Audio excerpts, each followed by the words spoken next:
Ci metto tantissima passione e dopo passione sono importanti ingredienti, materia prima che veramente viene selezionata ogni giorno. Abbiamo creato una pasta foglia di riso, abbiamo avvolto dentro gamberi con basilico, abbiamo fritto nell'olio abbondante e una chutney di pomodoro. Un raviolo unico con ricotta, spinaci, zabaione e profumo di tartufo. Un piatto comunque di una semplicità però abbastanza anche complesso. Un piatto caldo, antipasto, però rivisitato completamente. A posto di patata che mettiamo in insalata polipa abbiamo fatto un raviolo di patata.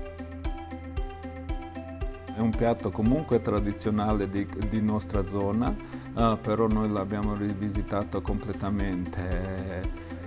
Abbiamo coperto con una pasta, così quando si mangia trovi solo sapore di goulash.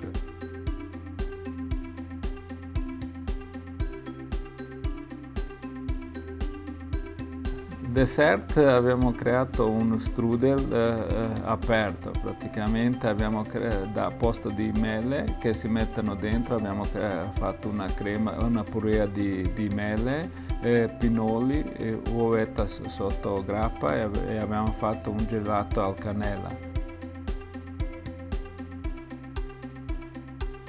Cerchiamo che uno si sente in casa, veramente che uno che si sente che è arrivato in casa di un amico, di un familiare. Il più grande complimento quando esce il mio cliente soddisfatto.